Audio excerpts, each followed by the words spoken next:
ইরানের সর্বোচ্চ নেতা আয়াতুল্লাহ আলী খামেনির মৃত্যুর পর দেশটির ক্ষমতার কাঠামোতে গভীর অস্থিরতা তৈরি হয়েছে।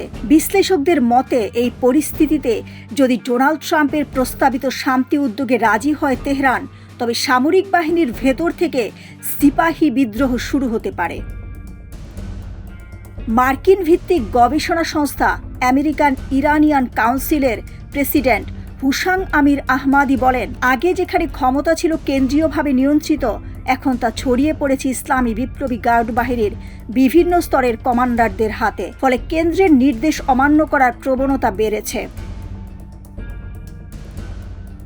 তার ভাষায়, শীর্ষ পর্যায়ের কোনো সিদ্ধান্ত যদি মাঠ পর্যায়ের কমান্ডারদের পছন্দ না হয়, তবে তারা তা প্রতিরোধ করতে পারে। এমনকি উচ্চপদস্থ কর্মকর্তাদের লক্ষ্য করে গুপ্ত হত্যা মিশন চালানোর ঝুঁকিও রয়েছে। বিশ্লেষকদের মতে, ইরানের 31টি প্রদেশ ভিত্তিক সামরিক কাঠামো এখন আরও বিকেন্দ্রীভূত হয়ে পড়েছে।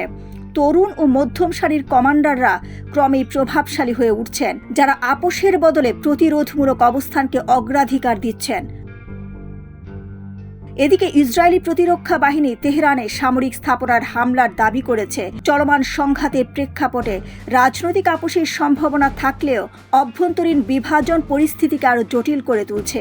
সব মিলিয়ে ইরানে এখন শুধু বহিরাগত চাপ নয়, বরং অভ্যন্তরীণ ক্ষমতার দ্বন্দ্ব বড় ঝুঁকি হিসেবে সামনে এসেছে, যা যে কোনো শান্তি প্রক্রিয়াকে ভেস্তে দিতে পারে।